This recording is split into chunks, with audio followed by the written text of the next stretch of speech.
Bom dia a todos e todas. Meu nome é Lara. Eu sou acadêmica do 4º período do curso de Medicina da Universidade Federal de Uberlândia e é um prazer estar com vocês novamente para a nossa 25ª aula do curso de Raciocínio Clínico. Aos inscritos, um formulário será disponibilizado ao término da sessão, a fim de contabilizar a presença no evento. Lembrando que é necessário 75% de presença para gerar o certificado. O chat ficará aberto para perguntas e, após a exposição da aula, algumas delas serão respondidas pelo professor. Convido agora o professor José Ricardo para apresentar a aula Paralisia Flácida Aguda. Ele é médico pela Universidade Federal de Uberlândia, especializado em clínica médica e neurologia. Bom dia, doutor José Ricardo. Bom dia a todos. Queria primeiro agradecer o convite, né, à equipe organizadora desse curso, que eu acho fundamental, né, raciocínio diagnóstico é a essência da medicina, né, na pessoa da Lara, né, eu sei que a doutora Badia e o doutor Marcos Vinícius estão envolvidos, então, muito obrigado. Eu vou tentar fazer uma aula bem didática aí, e aí no final a gente tira as dúvidas, né, todas as dúvidas que forem surgindo, vamos deixar para o final, que aí a gente consegue adiantar melhor a aula, certo? Certo. Eu acho que pode colocar isso. Uhum. Vou colocar ela aqui.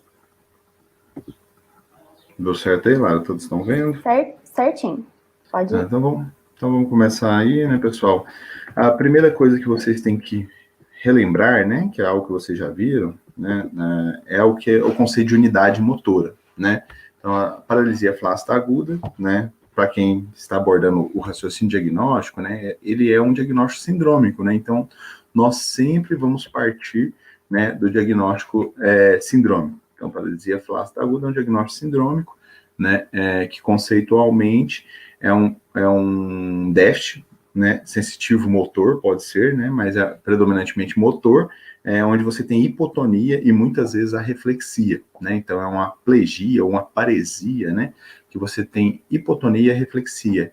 E aí nós vamos no conceito de unidade motora, né, desculpa. A unidade motora, então ela é composta, né, ela é composta pela medula, né, pela raiz ventral, que é a raiz motora, pela raiz dorsal, né, e aqui tem o gânglio da raiz dorsal, que ela é puramente sensitiva, todas as modalidades sensitivas passam pela raiz dorsal, né, a raiz dorsal e a raiz ventral se unem para formar, né, os nervos, né, então, nessa parte inicial, ainda dentro da medula, depois eu vou colocar outra imagem para vocês, ela é o nervo espinhal, e depois cada um vai formar os seus nervos específicos, mediano, ciático, ulnar, né, esses nervos vão ter terminações nervosas livres, né, que na imensa maioria das vezes são sensitivas, né, e outras terminações também, né, que vão terminar naqueles corpúsculos, não sei se vocês lembram, de Pacini, de Meissner, né, que tem a ver com outras modalidades sensitivas, e tem terminações que vão terminar, né, tem axônios que vão terminar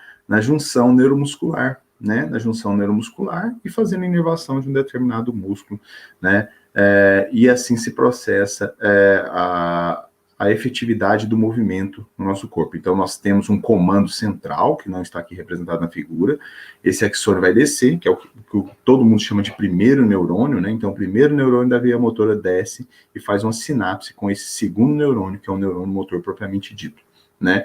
E aí, esse segundo neurônio é que vai ser efetivamente o responsável, né, pelo movimento.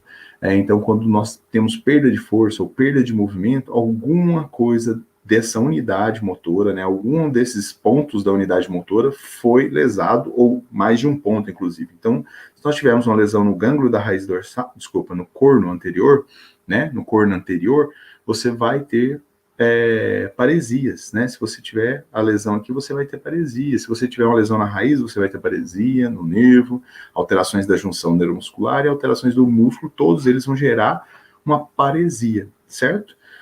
As alterações do gânglio da raiz dorsal, alterações puramente sensitivas, né, ou até mesmo do corno posterior aqui da medula, elas não geram paresias, elas podem gerar arreflexia, então não vão ser abordadas, né, nessa aula, né, as alterações do corno, do corno posterior e do gânglio. Então, a gente vai abordar as paralisias, então, ou seja, neurônio motor, né, que está no corno anterior da medula, a raiz, os nervos, a junção neuromuscular e os músculos, né?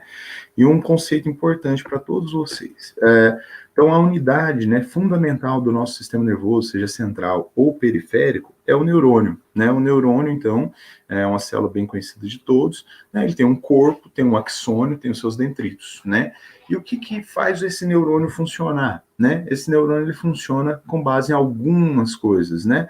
Que precisam estar presentes para que ele funcione adequadamente. Então, nós temos que ter neurotransmissão, né? Então, neurotransmissão pode ser acetilcolina, pode ser o transmissor GABA, pode ser o transmissor dopamina, o transmissor glutamato, né? Quando você tem uma alteração da neurotransmissão, né? Seja na junção neuromuscular, seja no sistema nervoso central, você vai ter disfunções, né?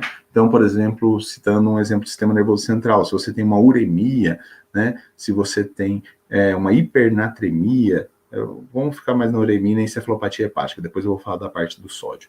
Então, se você tem uma alteração do fígado, uma alteração da ureia, por exemplo, ou se você tem uma intoxicação por medicamentos, você vai afetar a neurotransmissão, e muitas vezes esse paciente pode estar rebaixado. No sistema nervoso periférico, a neurotransmissão, ela vai ser alterada principalmente quando você altera a junção neuromuscular. Para a célula nervosa funcionar, você também precisa de cálcio, né, que vou mostrar para vocês que age bem na fenda pré-sináptica, né, precisa de sódio, que o impulso é saltatório, vocês viram isso, né, então nós temos as células de Chivan, que formam o bainha de mielina, e temos nódulos de Ranvier.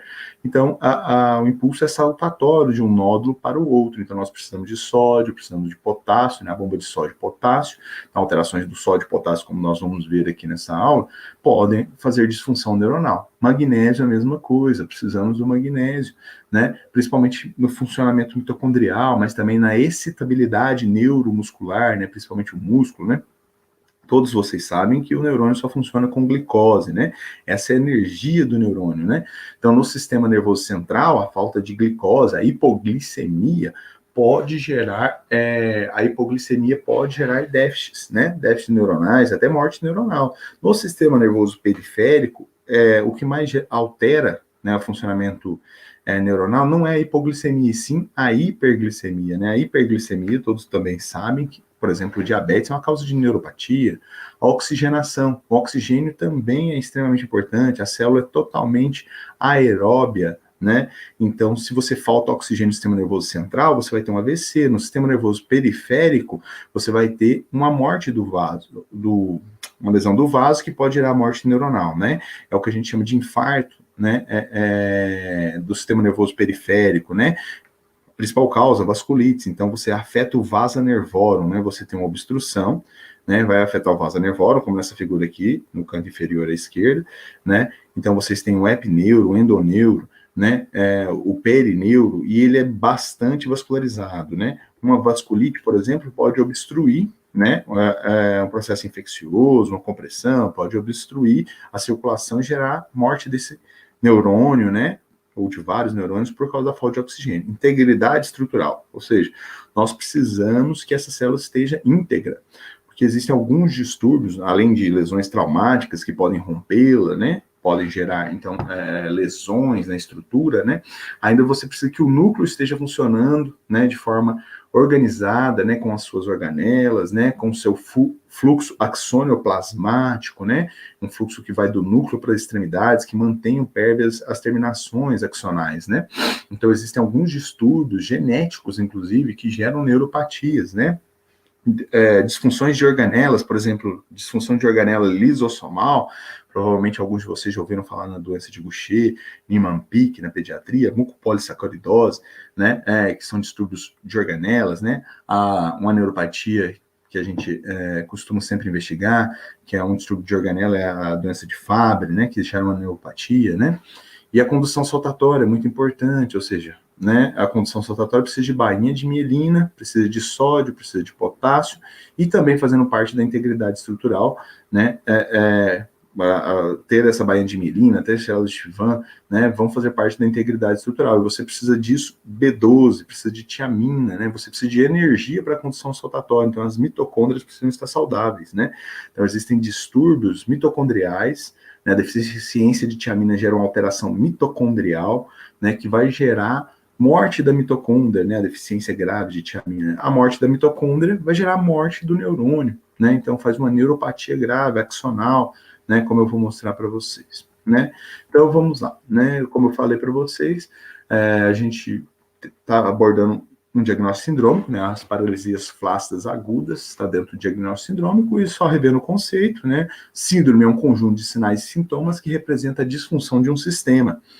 Por sistema, vocês têm que pensar não só naquela coisa básica, anatômica, né, poxa, é o nervo, né, então o problema está no nervo, né, ou está no sistema nervoso periférico, ou o problema está no fígado, né, dando um exemplo, o fígado, né, tem pelo menos aí umas 5 estruturas fundamentais, né, o hepatócito, o sinusoide, o sistema porta, né, os canalículos, né, a artéria, então, né, a mesma coisa o sistema nervoso, né, a disfunção das paralisias flácidas agudas está onde, né, está em qual organela, é uma doença da bainha de mielina, né, é uma doença inflamatória da bainha de mielina, é uma doença do axônio, né, a lesão é aonde, né? Ou seja, no corno anterior da medula, né? Então eu trouxe um caso clínico para a gente tentar ilustrar essa aula, bem resumido mesmo, né? E no final da aula a gente vai conseguir chegar nesse diagnóstico. Tenho certeza que a maioria de vocês já vão imaginar qual é o diagnóstico desse paciente, ou pelo menos conseguir topografar aonde está a lesão.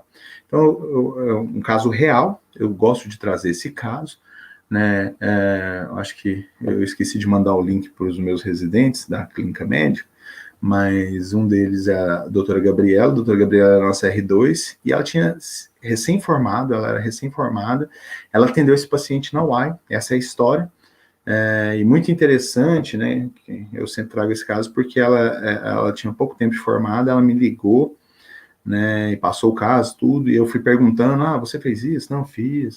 Pede isso. Não, já pedi. Ou seja, tudo que eu fui sugerindo, ela já tinha feito, e aí no fim ela ainda sugeriu o diagnóstico para mim, falou assim, o diagnóstico é esse, eu acho. Eu falei assim, pois é, concordo.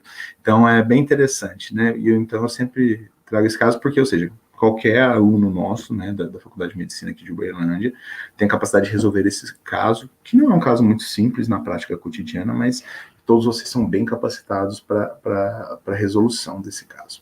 Então, uma paciente de 19 anos, sexo masculino, da entrada no pronto-socorro, com queixa de ter acordado sem conseguir movimentar as pernas. Ou seja, ele foi dormir, ele estava super bem, né?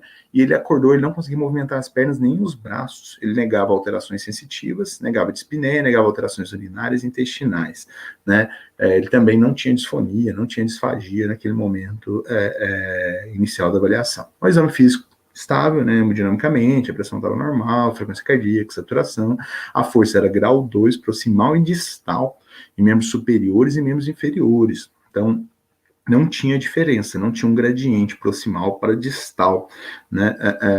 Então, a gente vai ver que isso é importante. Normoreflexia, também é muito importante, então ele tinha uma normoreflexia em membros superiores e membros inferiores, tinha uma hipotonia difusa em membros superiores e inferiores, e a sensibilidade era preservada, né? Então, esse é o exame neurológico sumário, ele estava consciente, orientado, os pares cranianos todos eram normais, né? Então, basicamente isso. Então, tem algumas coisas bem importantes aqui, essa questão da força ser a mesma, proximal e distal, ter normoreflexia e a hipotonia difusa. Então, o diagnóstico sempre é sinais e sintomas. Então, nós temos um jovem, né, um paciente jovem, 19 anos, né, então o contexto é muito importante. Então, é um homem jovem, né, é de sexo masculino, 19 anos, sem comorbidades prévias. O contexto é sempre importante para você fazer os diagnósticos.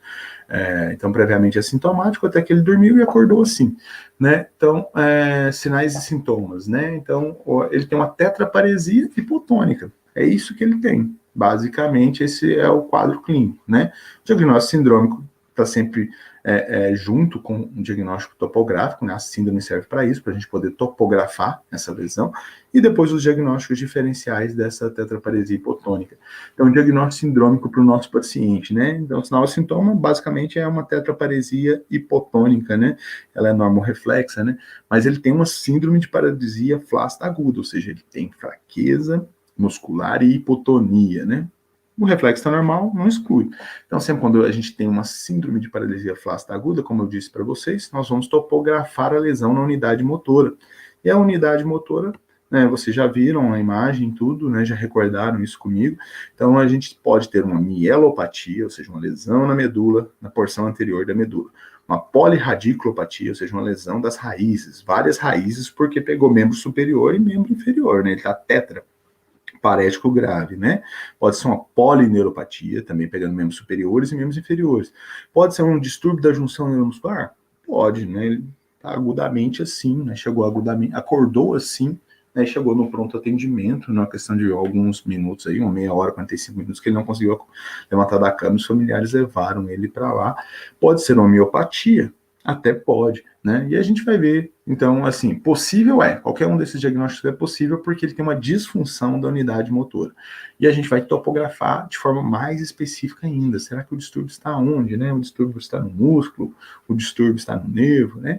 É uma disfunção de qual desses sistemas? E o mecanismo de lesão nós também vamos tentar elucidar aqui, lembrando, então, que o sistema nervoso periférico, ele sofre várias formas de agressão. Mas as principais que geram paralisia flácida aguda são agressões imunes, né, imunológicas, inflamatórias, toxicometabólicas, né, deficiência de vitaminas, compostos tóxicos, intoxicações mesmo, né, compressivos. São os principais mecanismos que vão gerar dano no sistema periférico.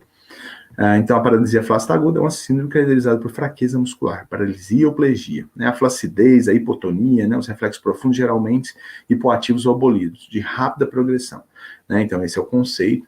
Então, geralmente, né, a evolução é muito rápida, não exclui os mecanismos, os outros mecanismos, né?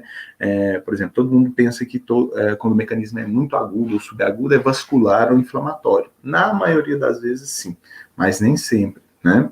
Então, aqui nós temos mais uma visão, né, da medula com suas raízes, né, várias raízes formando um nervo espinhal, né, e aí a raiz posterior também se unindo para formar um nervo mesmo, né.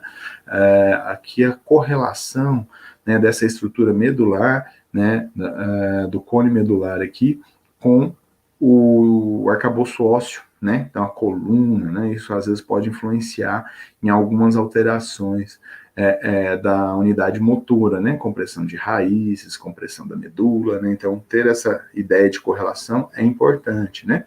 Além disso, entender um pouco essa questão do arco reflexo, que ajuda muito, né, então o paciente, nós sabemos que a disfunção da unidade motora, sim, ele está fraco, então ele tem uma paresia e ele tem hipotonia, né? Então vamos lá, né? O que mantém o nosso tônus, né, no repouso, o nosso tônus basal, né, e evita que o membro fique hipotônico. Aqui nós temos pelo menos, só para mostrar para vocês o conceito de agonista e antagonista, né? Então nós temos aqui o nervo músculo cutâneo, né, inervando o bíceps braquial, né? E aqui o tríceps sendo inervado pelo nervo radial, né? E as suas respectivas raízes, né? Saindo lá dos forames, né? Até a inervação.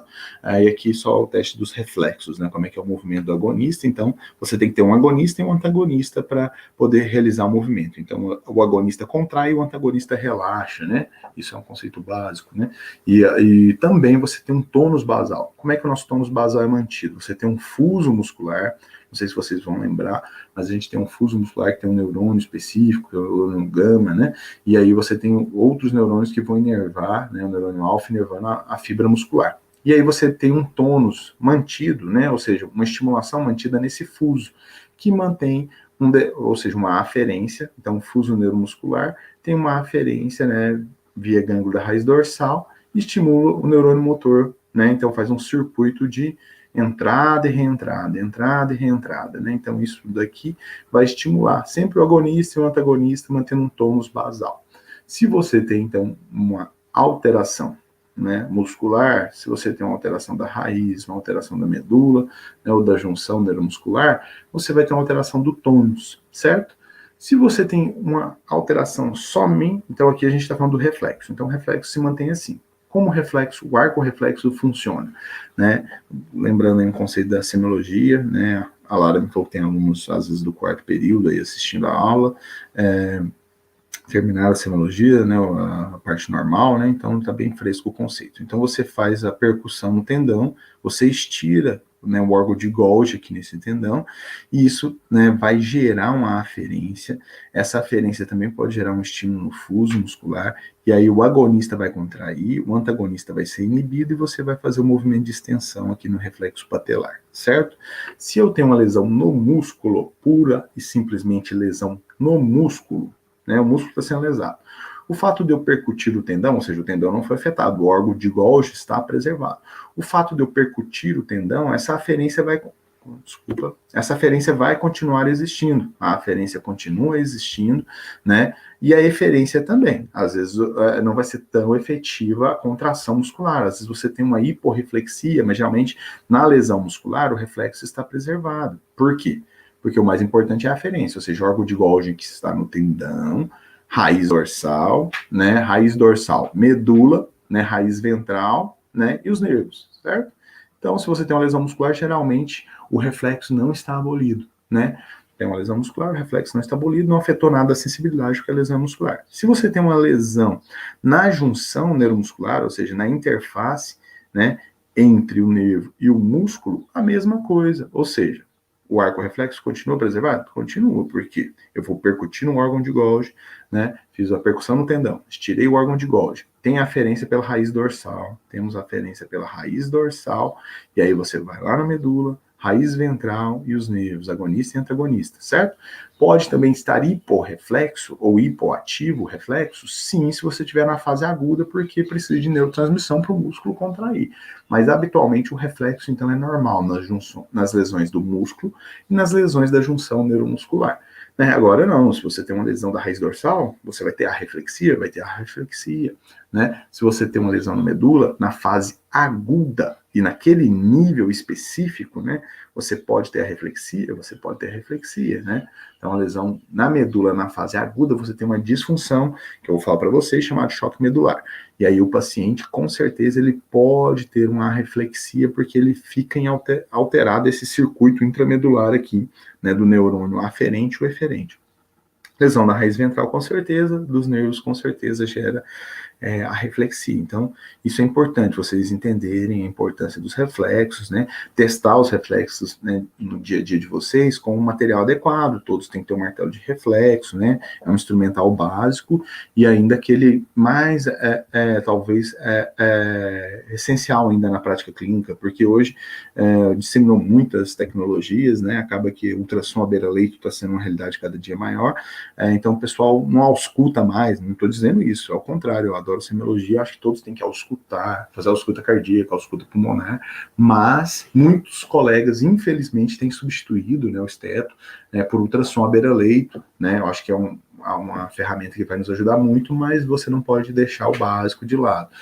E nada até o momento, nenhuma ressonância, nenhuma eletroneuromiografia, nenhum potencial evocado substitui o martelo de reflexo. Então, ultrassom para abdômen, ultrassom para pulmão, ultrassom para coração, né, e outros exames aí que vão avaliar muito bem o coração, como o ecocardiograma, o pulmão, como a pleximografia junto com o Inspiro, já a questão do reflexo, né, não tem outro instrumental que avalia isso que não o martelo de reflexo. Vamos ver aqui. Opa, só. Entendeu? Desculpa. Então, vamos lá. Localizando, então, as lesões, né? Então, a localização, então a gente sabe que é uma síndrome, a gente entendeu o arco reflexo, a gente sabe qual é a estrutura que vai estar lesada, assim, as estruturas possíveis de estarem lesadas né, nessa paralisia flácida aguda. Então, nós temos a localização. Pode ser neuropatia? Pode ser uma neuropatia. Geralmente, uma neuronopatia, ou seja, pegou o gânglio da raiz dorsal? Isso não, nós não vamos abordar porque é só alteração sensitiva, a gente quer as alterações motoras, mas pode ser. Então, na lesão neuropática, nós temos raiz, os plexos, pode afetar os plexos, você tem uma mononeuropatia, não a tetra, né, uma paralisia flácida aguda de um membro, por exemplo, pode ser uma lesão do plexo braquial, por exemplo. Existem doenças que fazem lesão do plexo braquial, você tem uma monoparesia, né? Uma mononeuro, uma queda de uma mão, uma mononeuro múltipla. Às vezes o paciente tem uma mononeuro múltipla tão assim grave, né? Ou seja, afeta tantos nervos que parece até uma polineuro, né? Pode ter, então, doenças musculares, que podem ser proximais, distais, generalizadas ou crânio-bulbares. Pode ter doença da junção neuromuscular, né, que pode ser pré-sináptica e pós-sináptica. E sistema nervoso central, no caso aqui, a medula espinhal, né, na fase aguda, choque medular, que pode durar até 7 dias. Ou seja, você tem uma lesão medular aguda, e esse paciente também vai ficar tetra, hipotônico, né? Depois disso, ele vai vir a evoluir com hipertonia abaixo daquele nível de lesão. certo? Então, nós já localizamos e a gente vai começar pela medula espinhal, que só na fase aguda mesmo que ela vai poder realmente gerar a paralisia flácida aguda. Então, quando nós temos a lesão da medula espinhal, né, o déficit neurológico não apresenta graduação abaixo de determinado ponto. Isso quer dizer o quê? Eu lesei a nível T8. Abaixo do nível T8, tudo vai estar do mesmo jeito, ou seja, os reflexos vão ser do mesmo jeito, não vai ter uma graduação diferente. A sensibilidade, se eu tiver uma anestesia, a anestesia vai ser da mesma forma, ou seja, tanto proximal quanto distal, ou seja, lá na extensão, na dorsiflexão do pé, quanto na flexão da coxa, é grau 1, é grau 2, ou seja, não tem gradiente. Gradiente, o que é o conceito de gradiente, então? Né? Esse conceito de gradiente que a gente usa muito em neurologia tem a ver com o comprimento do nervo e aquela condução saltatória que eu falei para vocês. Então, a velocidade de condução no axônio mielinizado é em torno de 60 metros por segundo, certo? Então, beleza, né? Eu tenho um nervo ciático aí, que em algumas pessoas chega até 1,20 m, né? Atletas, né, jogadores de esporte como basquete, tudo pode chegar até mais. E aí o que acontece? Você tem uma lesão desse neurônio, né? Se eu tiver uma lesão desse neurônio, atrapalhando a condução nervosa, né, desse axônio, com certeza vai ser pior distal do que proximal, porque, né, eu consigo percorrer 1,20 m com 60 milissegundos, beleza? Então, eu pensei em levantar a ponta do meu dedão, eu vou conseguir imediatamente. Se a minha velocidade de condução cai para 40 ou para 30, vai estar um pouco menor o recrutamento, né? O recrutamento mais distal é um pouco menor, então tem gradiente. Na medula espinhal, não. Medula espinhal, você lesou a medula, tudo que, na fase de choque medular, tudo que está abaixo daquele ponto está alterado, e o exame neurológico acima daquele ponto está normal. Então, na maioria das vezes, tem um nível sensitivo, na maioria das vezes. Esse nível sensitivo é determinado pela sensibilidade dolorosa e térmica, tá? Porque a sensibilidade dolorosa e térmica, ela cruza naquele nível, né, da medula, enquanto que a propriocepção, a vibratória, não, elas sobem direto pelo corno posterior, né? Há alterações esfincterianas, quando você tem lesão medular, tem alteração esfincteriana, né? Porque, no caso, você vai ter a falta do estímulo tônico da bexiga, né, que é inervada, a maior parte da inervação da bexiga, quase toda ela, está pelo cone medular, né, a musculatura detrusora, o esfíncter da bexiga. Então, se você tem uma lesão medular, né, acima do nível do cone medular, geralmente acima, né, de T10, aí, você vai sempre ter uma bexiga neurogênica, né. Em caso de doença do neurônio motor, ou seja, lesão da ponta anterior, né, a lesão do neurônio motor, igual eu mostrei para vocês na unidade motora, existem doenças como a poliomielite, que está erradicada no Brasil, né, mas existem síndromes pós-polio, né, que, ou seja, o paciente teve poliomielite, ele piora 30 anos depois. Existe a poliomielite-like, né, ou seja, doenças que cursam como poliomielite, que são causadas por outros vírus, como os ecovírus, o Coxsackie-A, o Coxsackie-B, alguns enterovírus, né, o vírus da cachumba pode gerar alterações medulares que cursam com paralisia, né, puramente motora, né, arreflexia e até um certo grau de amiotrofia, né, inicial. Então, lesões do corno anterior, certo? Outras coisas, né, que muitas vezes os principais mecanismos de lesão da medula ainda é a mielopatia compressiva, é a hérnia, né? Então, a mielopatia compressiva é a principal causa de lesão da medula, é a hérnia, é o tumor, né? A metástase, principalmente, né? Metástase para a coluna, câncer de próstata, câncer de mama, né? O câncer de pulmão, a população está envelhecendo e a prevalência dessas neoplasias tem aumentado muito. Então, geralmente, o paciente tem uma clínica de dor, uma dor intensa, e ele evolui subitamente com uma paraparesia ou até uma tetra, dependendo do nível de lesão, ele pode fazer uma tetraparesia, né? Flácida, reflexa, mas geralmente tem o quê? Na fase aguda é flácida e tem arreflexia por choque medular, ou seja, disfunção daquele arco reflexo, daquele nível de lesão para baixo, né? E aí você tem, então, na fase aguda, o quadro clínico de uma paralisia flácida aguda, e posteriormente não vai virar uma paralisia espástica, né? Geralmente, no prazo de uma semana aí, você vai começar a ter liberação de reflexos, né? O que a gente chama de liberação piramidal, cutâneo plantar em extensão, certo? As mielites transversas, né? Na imensa maioria, são imunes, são inflamatórias, não dolorosas, o paciente realmente perde subitamente a capacidade de movimentar. E geralmente tem alteração esfincteriana, tem nível sensitivo, né? Então, a mielite transversa pode ser secundária a uma vacina, né? Então, febre amarela pode ser secundária a uma vacina de febre amarela, é o que a gente mais viu, né? Assim, na prática clínica. É infrequente, na verdade, né? É bem pouco frequente, mas acaba que a gente vê alguns casos, né? Qualquer vacina, teoricamente, principalmente com um organismo vivo, né? Ou atenuado, pode dar, né? A mielite transversa pode ser esclerose múltipla, pode ser neuromielite óptica, né? Então, lembrando sempre, então, lesões na medula tem nível sensitivo, alteração esfincteriana, acima daquele nível é normal. Então, os principais mecanismos são inflamatórios, compressivos e infecciosos, lesão na medula, certo? E aqui tem um nível. Então, o paciente chegou para você com um nível sensitivo, né? Então, aqui é o nível C8, né? Bem próximo aqui do manúbrio external, o nível T10 bem próximo da cicatriz umbilical, né, L1 na região inguinal, na crista ilíaca anterosuperior aqui nós temos o nível T12, nos mamilos T4, né, então são importantes vocês saberem esses níveis para sensibilidade dolorosa, né, aqui está aqui, só para vocês verem o quanto é interessante, então nível L1, né, o nível L1 da medula, aqui para baixo ainda tem um cone medular, tá vendo? Então, nível L1 da medula muitas vezes está no corpo vertebral, né? Na frente do corpo vertebral de T10, por exemplo, né? T10, T8, né? Então, tem aquela correlação, né? Que a coluna vertebral cresce muito, né? E a medula permanece, né? De um determinado tamanho, e as raízes vão acabar se alongando aqui até lá na caudequina, né? Então, o paciente chegou para vocês, tetraparético, né, ou paraparético, sem história de dor nem nada, foi súbito, ele acordou assim, né, então o paciente acordou tetraparético, pode ser uma lesão na medula?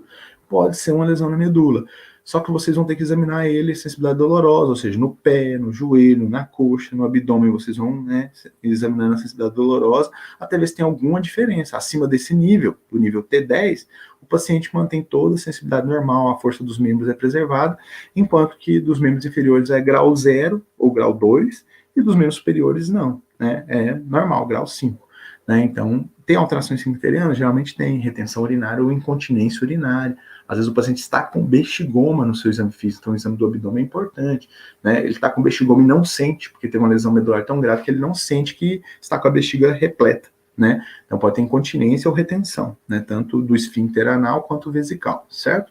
E qual que é o exame? De maneira geral, vocês vão pedir imagem, né? A imagem ideal para vocês verem, né? É uma ressonância. E aí vocês têm que saber topografar. Porque eu já vi colega pedir ressonância de coluna lombar. Muito frequente a gente vê isso. Na coluna lombar, gente, que é essa porção final aqui, né?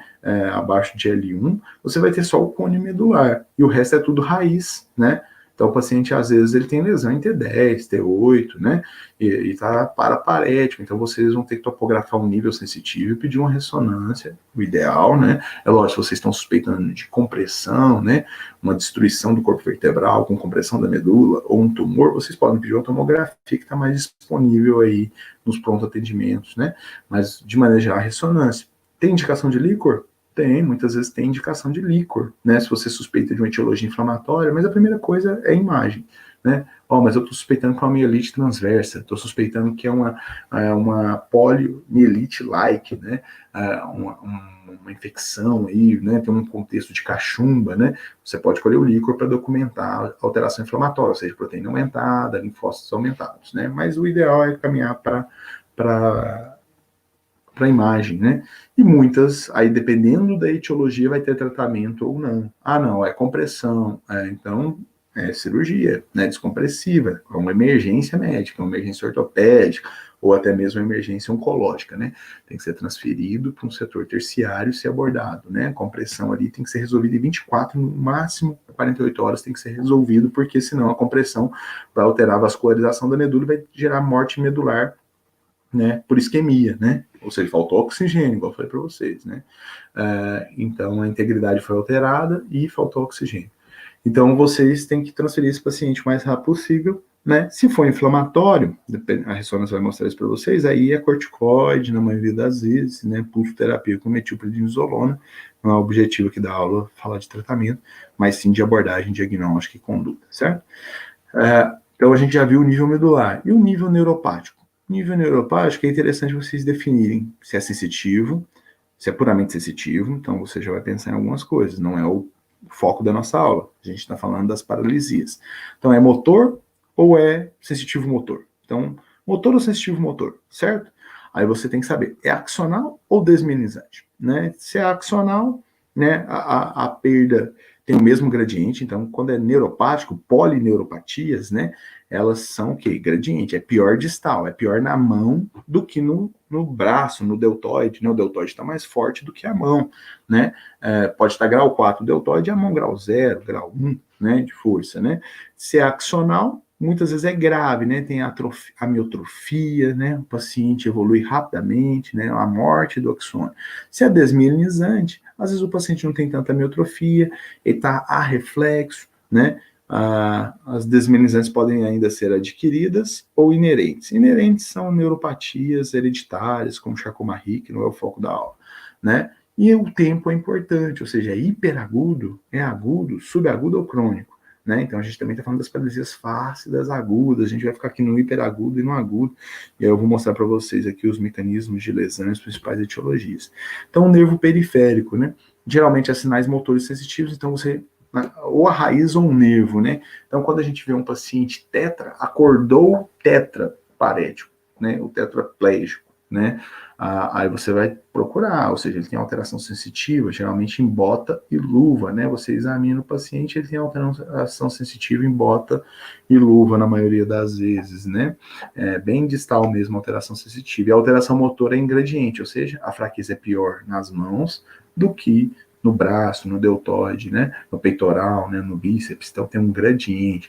Pode haver sinais autonômicos? Pode haver, então lembrando que o sistema nervoso autônomo, né, o centro é o hipotálamo, mas a extremidade efetora ali é o sistema simpático e parasimpático, né, então são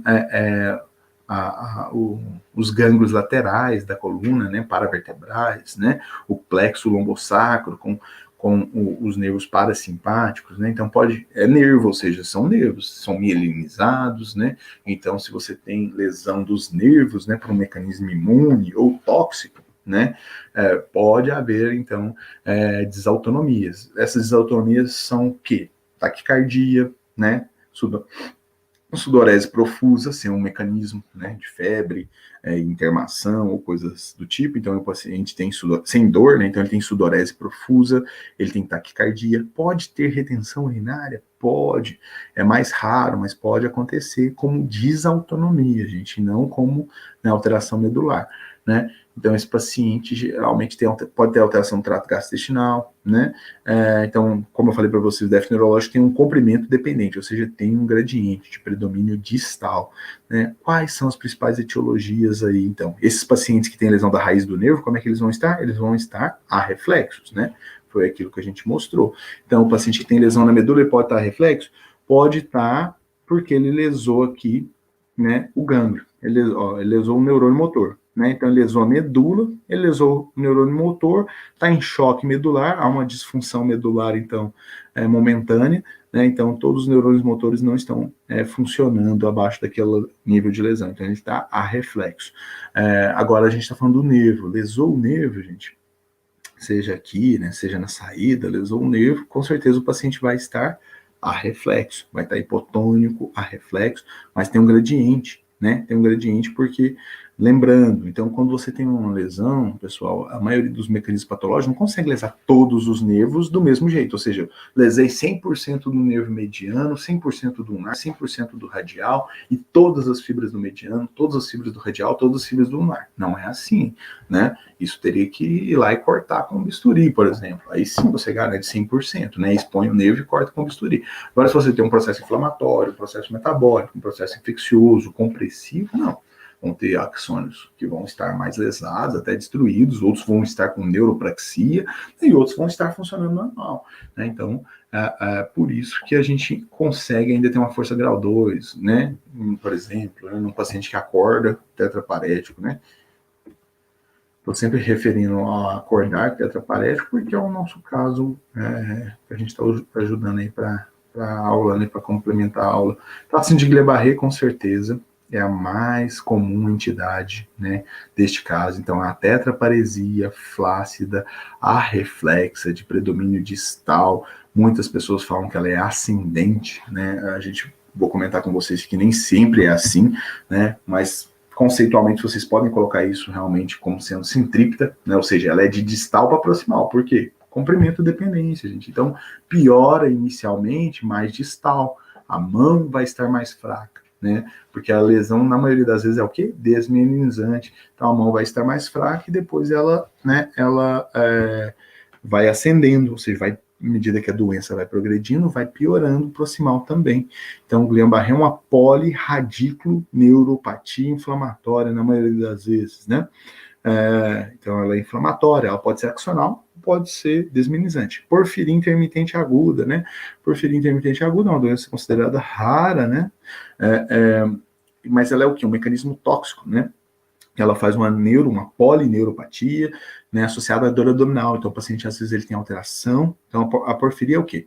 As que geram neuropatias, que são as neuroviscerais, é uma deficiência de enzimas mitocondriais que vão sintetizar o M, né, que faz parte da hemoglobina, da mioglobina. Então, se você tem uma lesão enzimática, uma alteração enzimática ali, que é congênita e é induzida a agudização por algum medicamento, geralmente, ou estresse emocional, ou alteração hormonal, gravidez, menstruação, então você acumula compostos tóxicos dentro da mitocôndria. Então a mitocôndria fez o quê? Uma disfunção aguda. Se a mitocôndria fez uma disfunção aguda, você vai ter morte neuronal, perda axonal, então a polineuropatia axonal de predomínio motor. Isso é a porfiria. O quadro clínico é o quê? Dor abdominal, pode ter alteração, né, comportamental, porque temos mitocôndria nos neurônios do sistema nervoso central também, né? Então você pode ter alteração comportamental, agitação psicomotora, né? E neuropatia. Então, quando você pegar um quadro de polineuropatia com dor abdominal, pode ser porfiria intermitente aguda. Pode ser, né? Pode ser Guillain-Barré? Com certeza, é mais provável que seja Guillain-Barré. A dor abdominal é uma desautonomia. Ou é um quadro de diarreia, né? Que precede geralmente o Guillain-Barré, ou está concomitante a ele. A deficiência aguda de tiamina.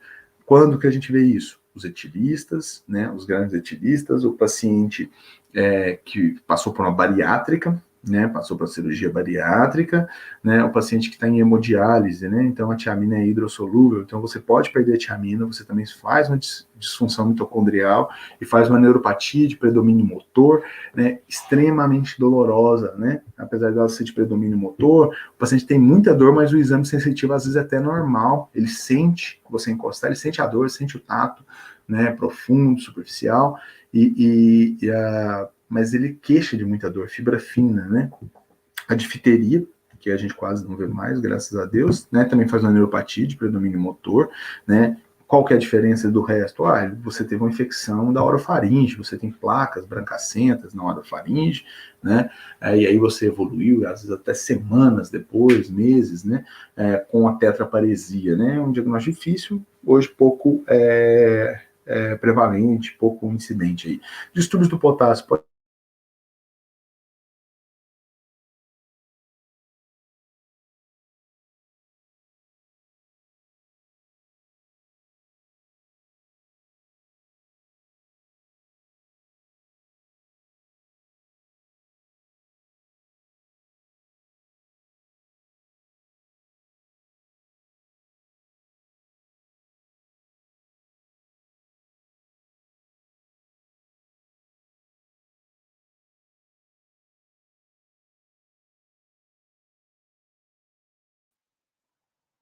Oi, pessoal. Eu acho que a gente teve algum problema com a internet do Dr. José Ricardo. A gente já vai arrumar isso. Peço um minutinho de paciência para vocês aguardarem.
Pessoal, peço mais um pouco de paciência. Eu estou tentando entrar em contato com o professor.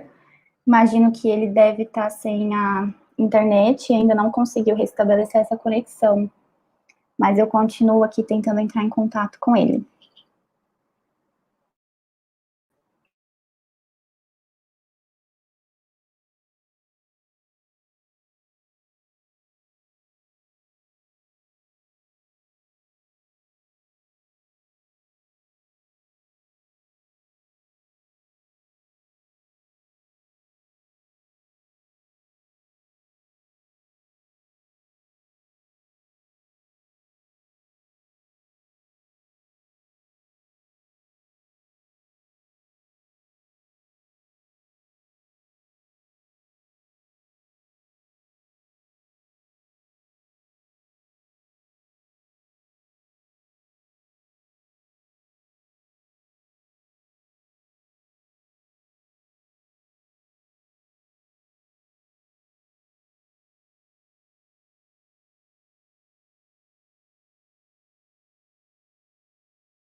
Oi, pessoal. Agora minha internet que caiu. Problemas técnicos. Bom, eu não consigo entrar em contato com o professor, então a gente está optando por gravar o restante da aula e disponibilizar para vocês no canal. Tudo bem? Então a gente vai abrir o formulário de presença a partir de agora e ele ficará disponível por 30 minutos. Bom, então agradeço a paciência e a compreensão de vocês.